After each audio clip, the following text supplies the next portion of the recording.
அவர் காயங்கள் பட்டார், என் அக்கிரமங்கட்காய் அவர் நொறுக்கப்பட்டார், என் மீறுதல்கட்காய் இயேசு காயங்கள் பட்டார், என் அக்கிரமங்கட்காய் அவர் நொறுக்கப்பட்டார்.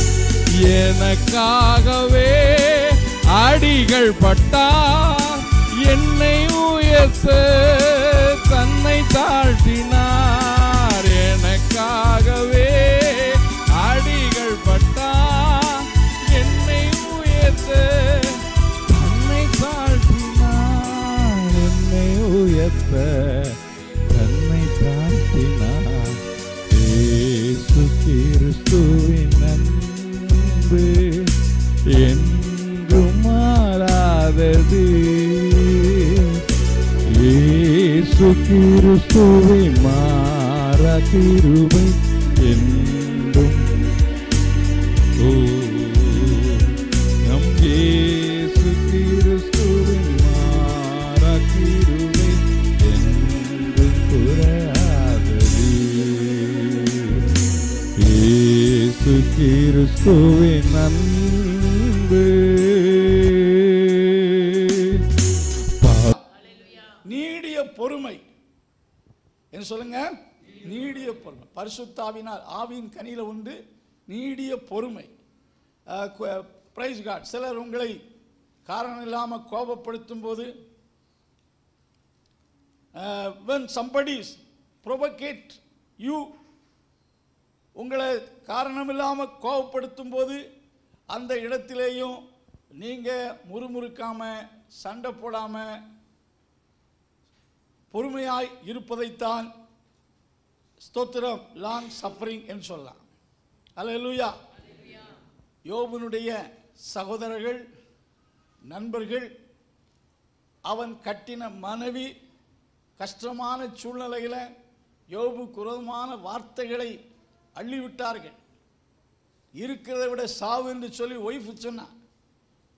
சகோதரர் எல்லாருமே வெந்த புண்ணில் வேலை பாய்ப்பது போல அந்த கஷ்டமான சூழ்நிலை அவன் தேற்றுவதற்கு பதிலாக வார்த்தையினால அவனை ரொம்ப துன்பப்படுத்தினாங்க.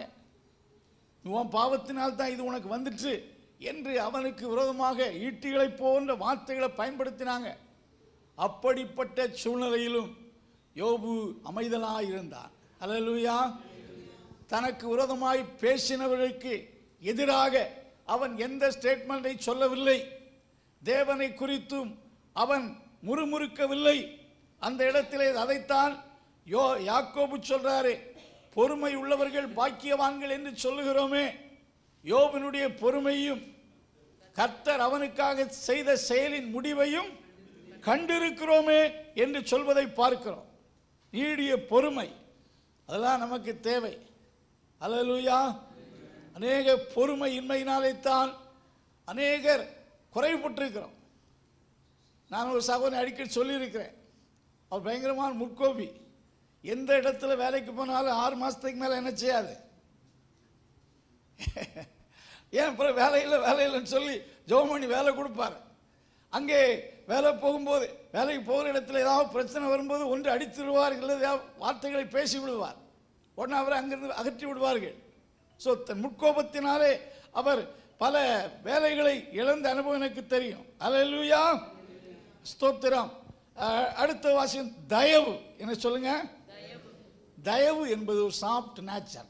நம்முடைய வார்த்தையாக இருந்தாலும் சரி, நம்முடைய செயல்பாடுகள், நம்முடைய ஸ்பீக்கிங் எல்லாருமே ஒரு சாஃப்ட் நேச்சர்.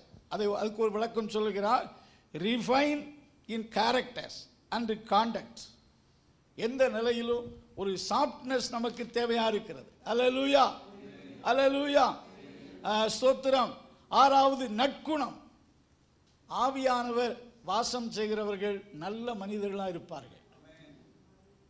நற்குணம், நல்ல பண்பு, நற்புத்தி.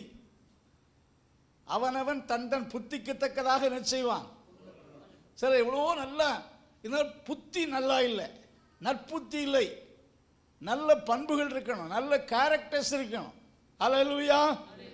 திறமையை விட ஊழியத்திலும் விசுவாசத்தில் எல்லா ஆவிக்குரிய நிலையிலும் நீங்கள் இந்த ஊழியர்களுக்கு எழுதப்பட்ட நிருபத்தில் கூட திறமையை விட பண்புகளுக்குத்தான் பால் முக்கியத்துவம் கொடுக்கிறார். திறமை செகண்ட் திங்ஸ்.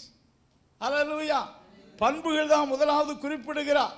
நற்குணம், being good, the state of being good, good person, நல்ல மனிதர்கள், நல்ல நட்புத்தி. அடுத்தது தேவன் மேல் உள்ள விசுவாசம். எட்டாவது சொல் சாந்தம். என்ன சொல்லுங்க? சாந்தம்.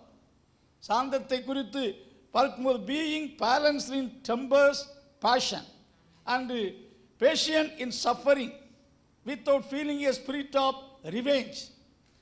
அதாவது சாந்தத்துக்கு எடுத்துக்கொண்டால் இயேசு சொன்ன நான் சாந்தமும் மனத்தாழ்மையுமாக இருக்கிறேன்.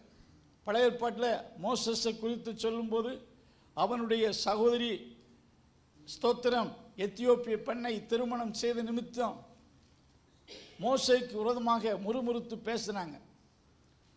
ஆரோனும் அவனோடு சேர்ந்து, அதில் முக்கியமாக மீரியா தன் சகோதரி மோசேக்கு எதிராக பேசின போது, மோசே ஏன் இப்படி பேசுகிறாய் என்று எதிர்த்து என்ன செய்யல?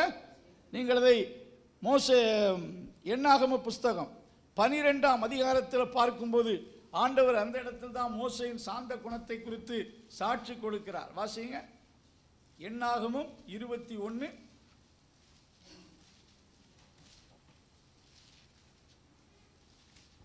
12 வாசிக்கிறோம். 3ஆம் வசனம். மோசே ஒரு வார்த்தையும் சொல்லவில்லை. கர்த்தர் மோசே கொண்டு மாத்திரமா பேசினார், எங்களை கொண்டு பேசினதில்லையோ என்றார்கள். கர்த்தர் அதை கேட்டார். மோசேயானவன் பூமியில் உள்ள சகல மனிதர்களும் மிகுந்த சாந்த குணம் உள்ளவன். அடுத்த இச்சை அடக்கும். அல்லேலூயா. ஆவியின் கனிகள் தேவ பிள்ளைகளிடத்தில் இருக்க வேண்டும். அல்லேலூயா. மனம் திரும்புதலுக்கு ஏற்ற கனி எதிர்பார்க்கிறார். ஆவியின் கனிகள் ஒவ்வொன்றையும் படித்து, இதில் ஒருவேளை இதில் 0% இன்றைக்கு இருக்கலாம், கொஞ்சம் இன்னும் அதிகம் மிகுந்த இந்த பண்புகளில் நாம் விருத்தி அடைய வேண்டும். அல்லேலூயா. 3வது ஒரு வசனத்தை வாசிங்கள். பிலிப்பியர்கள் நிருபம் வசனத்தை மட்டும் வாசிக்கலாம். பிலிப்பியர் 1:11 வாசிங்க. பிலிப்பியர் 1. நீங்கள் கிறிஸ்துவின் நாளுக்கென்று துப்புரவானவர்களும். 10ஆம் வசனம் வாசிங்க. 10. தேவனுக்கு மகிமையும் துதியும் உண்டாகும்படி, தேவனுக்கு மகிமையும் துதியும் உண்டாகும்படி இயேசு கிறிஸ்துவினால் வருகிற நீதியின் கனிகளால் நிறைந்தவர்களாகி இங்கே பால் சொல்லுகிறார். பிலிப்பியருக்கா ஜெபம் பண்ணும்போது தேவனுக்கு மகிமையும் துதியும் உண்டாகும்படி நீங்கள் இயேசு கிறிஸ்துவினால் வரக்கூடிய நீதியின் கனிகளால் நிறைந்தவர்களாய் இருக்கும்படிக்கு ஜெபம் பண்ணுகிறார். நீதியின் கனிகளால் நிறைந்திருக்கணும். அல்லேலூயா. the fruit of righteousness. இது பல விளக்கங்கள் சொன்னாலும் நான் இதை கீழ்ப்படிதல் ஒப்பிட்டு சொல்லுகிறேன். கீழ்ப்படிதல். அல்லேலூயா. மத்தேயு சுவிசேஷம் 3ஆம் அதிகாரத்திலே இயேசு கிறிஸ்து ஞானஸ்நானம் எடுக்க வருகிறார். அப்பொழுது தடை பண்ணாதே, இப்படி எல்லா நீதியையும் நிறைவேற்றுவது நமக்கு ஏற்றதாயிருக்கிறது. அங்கே ஞானஸ்நானம் கீழ்ப்படிதலை காட்டுகிறது. the fruit of righteousness refer to the obedience. வேதாகமத்திலே ஆண்டவருடைய பிள்ளைகள் யார் யாருக்கு எப்படி கீழ்ப்படியணும். நாம் எல்லாரும் தேவனுக்கு கீழ்ப்படியணும். பிள்ளைகள் பெற்றோருக்கு என்ன செய்யணும்? கீழ்ப்படிச்சாங்கன்னா கண்டிப்பாக பிள்ளைகளுடைய வாழ்வு ஆசீர்வாதமாக இருக்கும். இன்றைக்கு பிள்ளைகள் நவீன காலத்திலே பெற்றோருக்கு கீழ்ப்படிவதில் குறைவுள்ளவர்களாக இருக்கிறார்கள். கீழ்ப்படிய வேண்டிய இடத்துல கீழ்ப்படியாவிட்டால், அடங்கி போக வேண்டிய இடத்துல அடங்கி போகாவிட்டால், அடக்கப்படுவதற்கு ஒரு இடத்தை வச்சிருப்பார். உண்மைதான். அல்லேலூயா. அல்லேலூயா. ஆகாருக்கு சொல்லப்பட்ட வார்த்தை என்ன? நீ போய் உன் ஆட்சியாரின் கீழ் என்ன செய்? அடங்கிரு. பெற்றோர்களுக்கு பிள்ளைகள் கீழ்ப்படியணும். மனைவியானவள் புருஷனுக்கு என்ன செய்யணும்?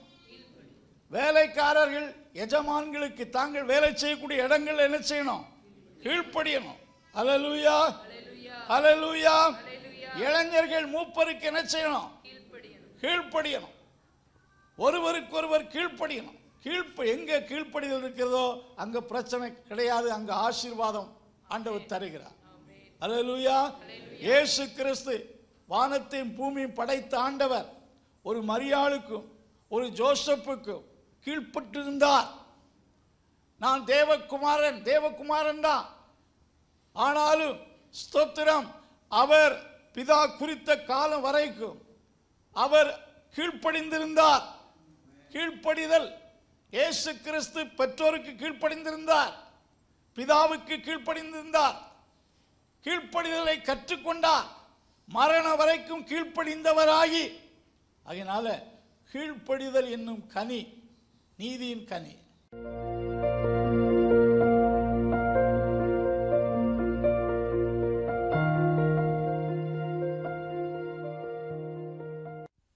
அன்புள்ள ஆண்டவரே, இந்த வசனத்தை கேட்ட ஒவ்வொருவரையும் ஆசீர்வதி.